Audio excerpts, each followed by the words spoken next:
Hello, everybody. Welcome back to my YouTube channel. It's so funny. I didn't plan on recording today, but I was like, you know what? Why not? I'm actually going to read another blog post that I read and give a little commentary on it. So here's the title. A simple change of mindset leads to everlasting blessings. I think back in the day, I felt like I needed like a really long title to prove a point. But now I feel like much more currently in my life, the shorter, the better, the simpler.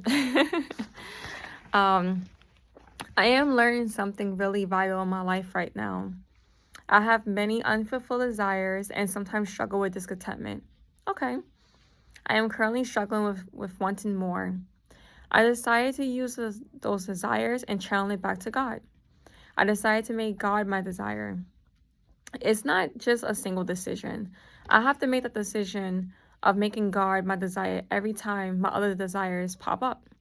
In addition, it takes making a decision to look at the glass half full instead of the glass half empty. I strive to find solutions instead of looking at the problems. Okay. Life is a choice, and what we do with our thoughts is our decision. Our thoughts is not a reflection of who we are, but what we do with them is. If we should simply choose to look at the issues, it won't help with the circumstance that we're currently in. However, we simply try to find the solutions, run to God, trust God, seek God, and obey God, will be set. Amen. I need to keep looking through and looking up to God and not my circumstances. I am choosing to find solutions and to take inventory. It is vital not to point fingers at other people, but to point them at myself. After pointing at myself, I need to label the role I played in any circumstance. I strive to look at what I can do better. How can I be like Christ in this situation? What am I doing wrong? What can I do better? How can I look at situations more objectively? How can I look at the situation more realistically? I'm learning now that it's not good to run from issues or problems, but to work through them. So, as I'm reading so far in this podcast blog, I see that I'm a little bit all over the place. I first talked about, dealing with discontentment and wanting more. And then now I'm talking about taking responsibility when it comes to issues and, not just always looking at what other people do, but look at, okay, what part did I play in it? If I played any part in it, immediately apologize, immediately make it different. Having that compassion and extending grace towards others and stuff like that.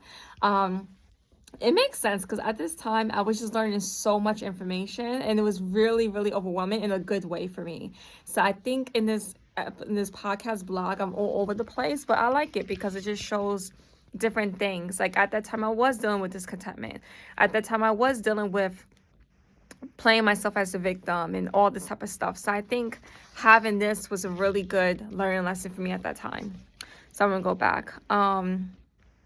So let's see. So it says, I cannot control the situation, but control how I choose to think about it. I will have to go through the situation regardless, so it's best to be positive and objective. I'm highly aware that it is no easy task, amen.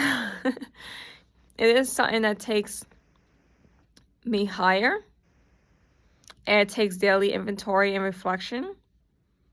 It takes meditation and journaling. So I'm going to stop right there. So I don't believe in New Age meditation anymore. I believe in just prayer and, prayer journaling, praising songs to God, sitting in silence and just coming to God and being with God. But I don't believe in emptying my mind or any of that stuff. I went from New Age to Christianity. I could definitely make another episode about that, but I actually don't practice anything like affirmations, law of attraction, like any of those things, because I see that it is a different set of beliefs that contradicts the Bible. But at that time,